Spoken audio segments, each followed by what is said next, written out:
When you say your worst parts aloud, I do think you're uncancelable. And when you say the thing that you are feeling inside, like me talking more about faith and thinking that faith and money might be incredibly connected, bigger purpose actually leads to bigger pockets. That if you want to become a millionaire, become a missionary. And the truth is, people aren't gonna like everything that you say. And so I think say the quiet part out loud about yourself, and that's how you become uncancelable and willing to stand up as a soldier for the things you believe in. For instance, I'm an intense boss. I believe in faith and freedom. I have failed and lost money many times. I have won and made millions without shame. I'm happily married, but once I was divorced. I've been a true friend and I have been a true enemy. And I don't bow to propaganda, but I've been wrong, and I've also been wrong. I just do not care what non-builders think. I love this podcast because I love talking to friends about how they made their millions and helping business owners solve their problems. It's fulfilling. I love sharing all the secrets. But when I can't meet in person, there's only one tool I use. It's called Riverside. Riverside ensures I can talk to someone anywhere in the world, recorded in 4K, so the quality of the video matches the quality of the humans you're listening to. Riverside records separate audio and video tracks, so we can easily cut out those awkward interruptions that are my least favorite part of interviews. They have in-platform editing software based off a 99% accurate AI transcription. And if that's not simple enough, they take AI one step further for their show notes. It summarizes your entire content into an SEO-optimized description, and chapters all automatic, saves me a ton of money. So you can use Riverside for podcast interviews, panel discussions, presentations, webinars, more. And best of all, it's simple. Try Riverside for yourself with link in the description. Use code Codie for an exclusive discount. I get a deal, you get a deal. Hey, and welcome back to all those who put in the work. It's Codie, and this is the Big Deal podcast. For those who don't just want to be rich, but free and are willing to do what it takes to get there. All right, I am calling this week, I Do Not Care, and I'm on one. Do you guys want to get amped up? Do you want to go down a rabbit hole with me today? Tell me in the comments if you like this episode style, because I'm going to add a weekly rant, I think, because I feel like all of us kind of need that lately. All right, here's the thought. The world's kind of fucked up right now. I think we all feel that in some way, shape, or form. And we're simultaneously mathematically the richest and live the longest we ever have, and yet we're the most unhappy and angriest maybe we've ever been, or at least that's just watching TikTok. So to me, it's not enough to talk about making money and getting rich. I increasingly feel called to share more on faith and freedom and sort of the big why behind it all.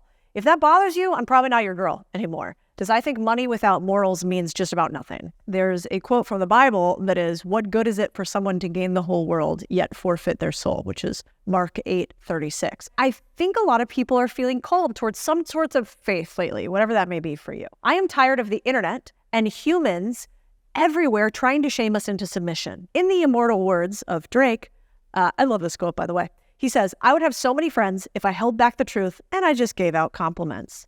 Done with it, not interested. For instance, Amber Rose spoke at the RNC, which is the Republican National Convention.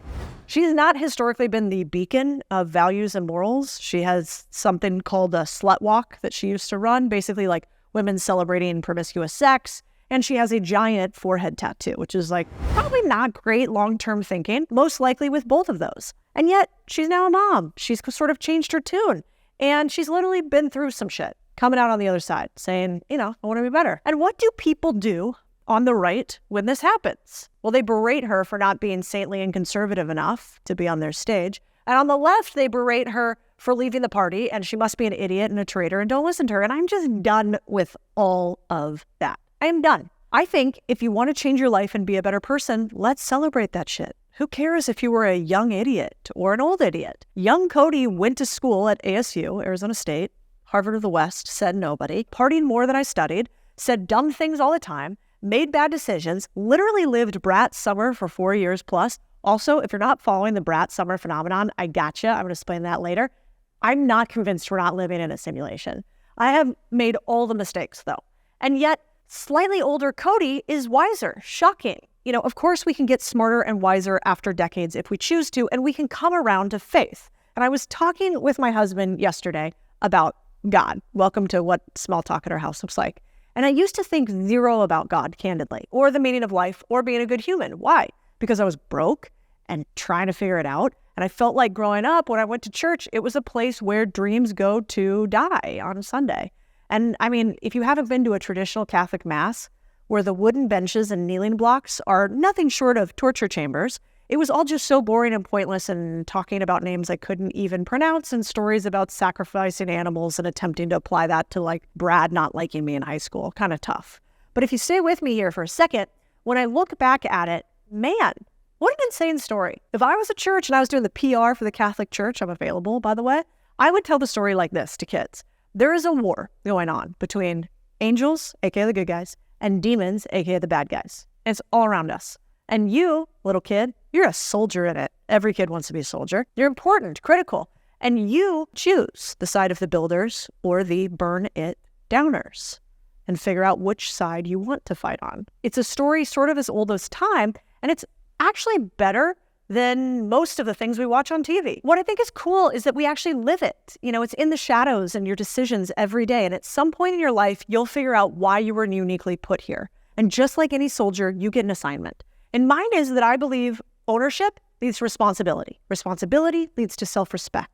Self-respect leads to helping those around you. Why? Because when you respect yourself, you believe in yourself more.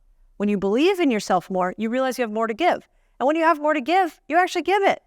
Thus, the cycle. I call this the belief to relief framework. Your beliefs leads to others' relief. And I think that more people need to think about this. You can tell me in the comments what you think about it. So I buy businesses, I create owners, I help us take back our communities. I believe the single greatest thing you can do is to find your assignment. What will you labor on? Because there is dignity in all labor. There is not dignity in all protest. I think you should build something instead, and while you build something, stand for something instead of telling me what you stand against. So I'd encourage you to do something with me. When you say your worst parts aloud, I do think you're uncancelable. And when you say the thing that you are feeling inside, like me talking more about faith and thinking that faith and money might be incredibly connected, that like bigger purpose actually leads to bigger pockets, that if you want to become a millionaire, become a missionary. And the truth is, like, people aren't going to like everything that you say. God help you. Go read my Twitter comments. I mean, people are psychopaths on there. And so I think say the quiet part out loud about yourself, and that's how you become uncancelable and willing to stand up as a soldier for the things you believe in. For instance, I'm an intense boss. I believe in faith and freedom. I have failed and lost money many times. I have won and made millions without shame. I'm happily married, but once I was divorced. I've been a true friend and I have been a true enemy. And I don't bow to propaganda, but I've been wrong. And I've also been wronged. I just do not care what non-builders think. Because I think you and builders are built different. But today, I also think building isn't enough. In every war, there are weapons. And today's weapons are media, which is probably why I built my media company. It's truly something that I increasingly think I got called to do. Because it's certainly not the place you make the most money, but I do think it's the place you have the most meaning. One of the greatest weapons, though, are not the participants, but the platforms, aka not me, but Facebook, mainstream media, Instagram, TikTok, and I'm going to explain to you exactly why. But before I do, there's another community that's really important to me, and that is our contrarian community. This is the community where we bring the truth about business ownership when others won't. We actually are doing something really incredible, which is bringing the next generation of business mentorship programs online, providing 10 steps to buying, building, and selling businesses, and doing it to create owners and challenge the systems. So join us in the fight for financial freedom and community if you are thinking about buying a small business at www.contrarianthinking.co. Okay, contrarian idea.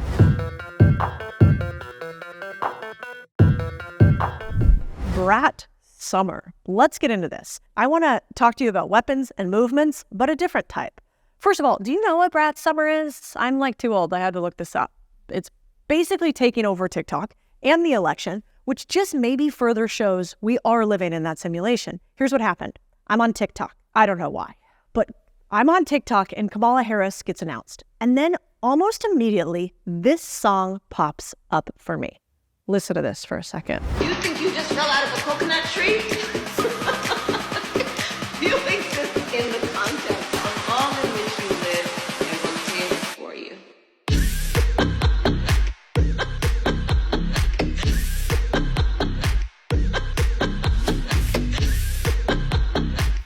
Okay, here's the thing. This is a remix of Kamala Harris's rather infamous line, "Did you just fall out of a coconut tree?" You exist in the context, which, you know, back then, everybody was like, what the fuck is she talking about? But I quickly realized that this song slaps, which means it's good. That's what the kids say these days. And next thing I see, are remixes of it everywhere. Then I get like down the Twitter rabbit hole or the TikTok rabbit hole, and they have 100 million views combined on these videos. And kids are then doing this dance.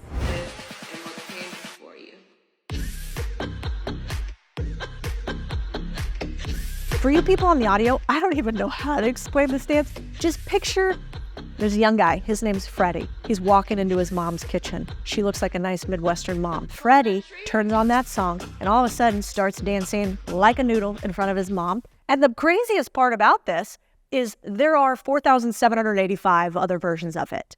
Before you know it, I've watched about 20 of these. You cannot tell me that TikTok is not a drug. It is. So basically, if you're not 22 and a TikTok addict, here's how this works. Brat Summer means that each summer, young women have been picking a theme. So I don't know if it sounds familiar. There was Hot Girl Summer, Feral Girl Summer, which meant like instead of being hot and put together, be a little gnarly nasty. Do you, girl. This summer, it's Brat Summer. Now, how do they choose this? I don't know, like young single women convention. But part of it is this girl, Charlie XCX, a singer who put out an album called Brat. And if you had to define it, let's use Charlie's words. So excuse the verbiage here. She says, "You're just like that girl who is a little messy and likes to party and maybe says some dumb things sometimes, who feels herself but maybe also has a breakdown, but kind of like parties through it, is very honest, very blunt." To be honest, that's basically me when I was in college at ASU. Brat also is this like intense lime green color with these big blocky letters. So if you see that anywhere and you see other brands using it, that's a play to Charlie XCX. Lord help you if you go listen to all those songs and dances on TikTok. I don't dance, but they're all over the place. The Too Long Didn't Read version is Kamala is now cool with Gen Z. She is Brat, as they say. I don't know if this is a good thing or a bad thing. Like, do we want sort of a partying, messed up, not that together president? I don't know. But she went from being a joke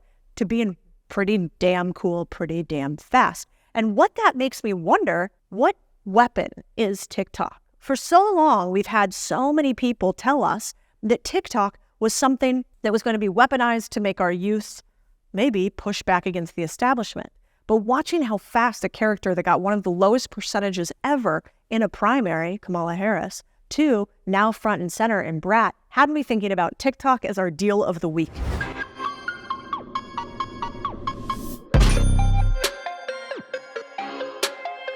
What's fascinating about TikTok is TikTok was created in 2016. It's actually created 1 month before Donald J. Trump won the presidency.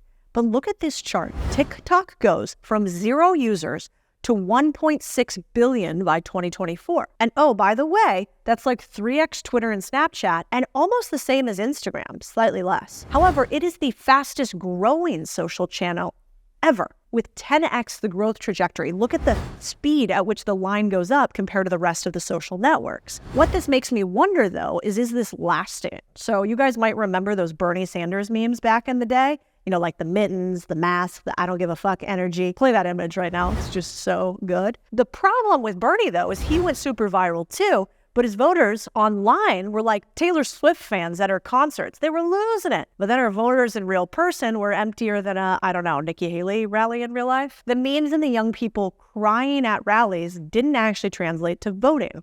The question in 2024 is, will dances and remixes instead drive voting? And here's a crazy thought. Let's get out of the elections for a second. Can music and dancing make you think and do things? How can we apply this to business? Well, in fact, one huge conglomerate did. So Harvey Nichols' flagship store in London, staff have noticed a new and unusual behavior among shoppers. So customers strolling through the displayed designer collections are starting to hold their smartphones aloft, like using music discovery apps like Shazam to identify whatever song is playing on the store's system.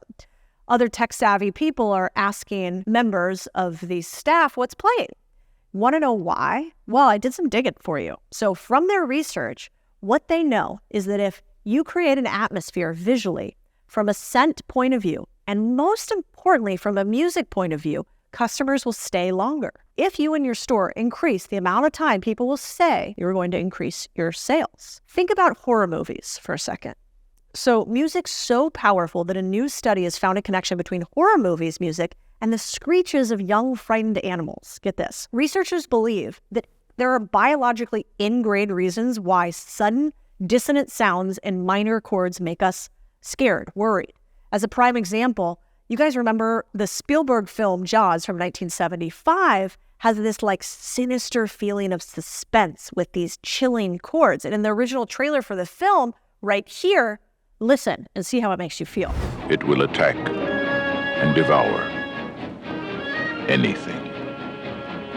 It is as if God created the devil and gave him jaws.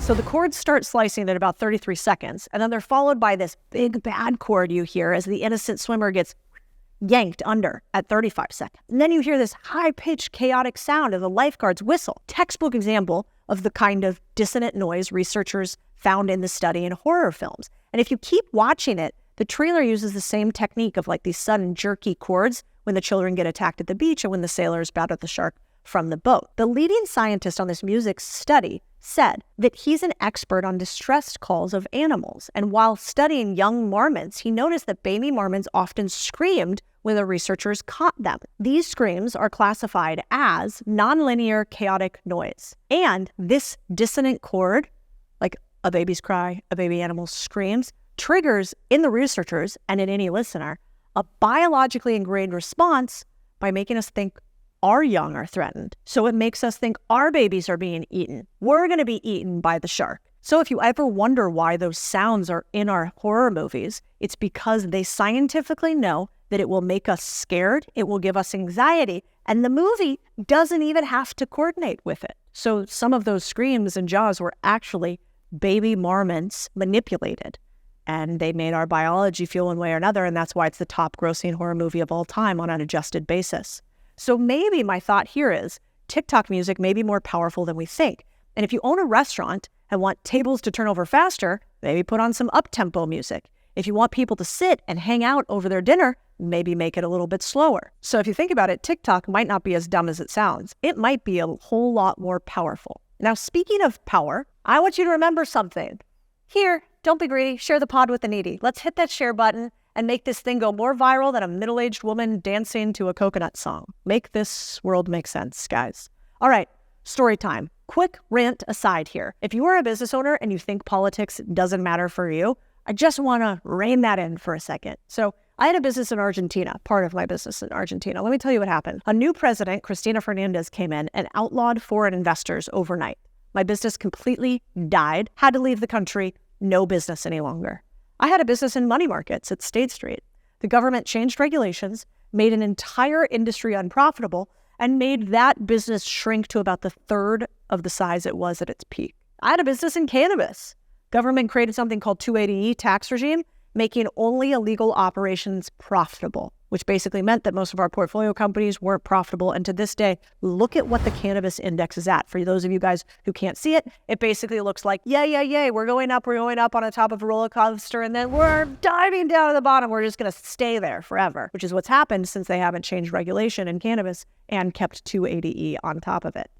I also had a business joint venture in Brazil. This business JV in Brazil had regulations that mandated local co-owners could take over your entire business. And that's what happened. The business was killed. They took over the business. They ran it profitably. This at the time seemed like no big deal. But if we check in on those companies now, politics kill businesses all the time. In fact, there's two truths, I believe, that your real competitor is in the mirror and that asymmetric risk is the one thing you should always be looking out for. Where is the thing that can kill you? And owners and builders need to care. All right. Now I want to hear from you guys. What's your deal? Let's get into Q&A. All right, let's start with the Real Fields family asks, is it intimidating being a woman in an industry full of male figures?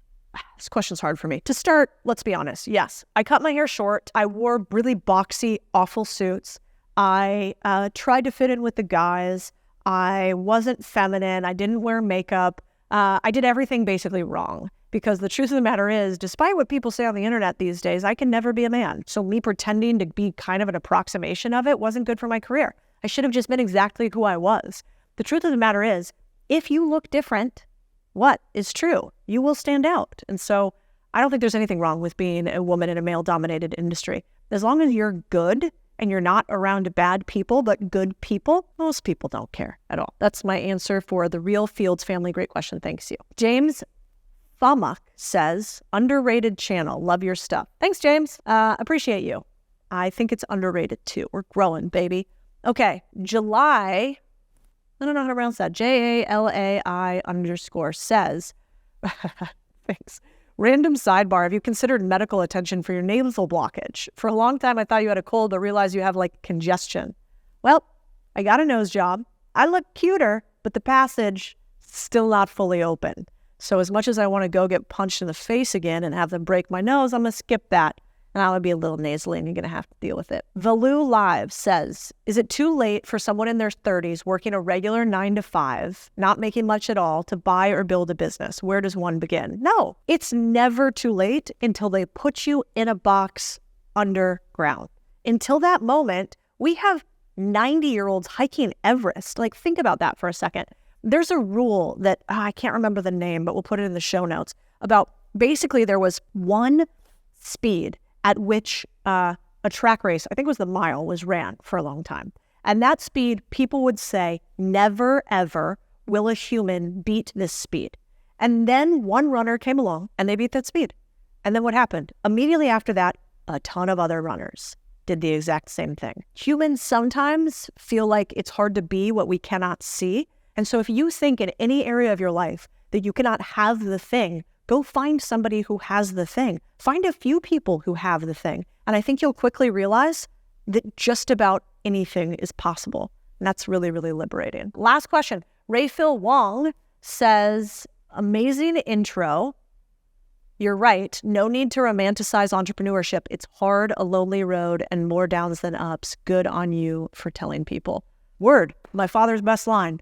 You're not in the game unless you, at some point of bed, head in your hands, dead of the night, all alone, wondering what to do next. That is the truth of entrepreneurship, but it's also worth it. Thanks for being builders in a world of consumers. I see you guys. You're a big deal to me. Remember, don't be greedy. Share the pod with the needy. Maybe give me a little tag on Instagram with your favorite part so I know what to do more or less of. Open to feedback and the red pin if that's what you guys prefer. Also, if you guys are looking to buy a small business, I want to know you. Go to contrarianthinking.co. We have more resources than you could ever imagine there for buying a small business. We also have courses and a community for the serious. Thank you all for being a big deal.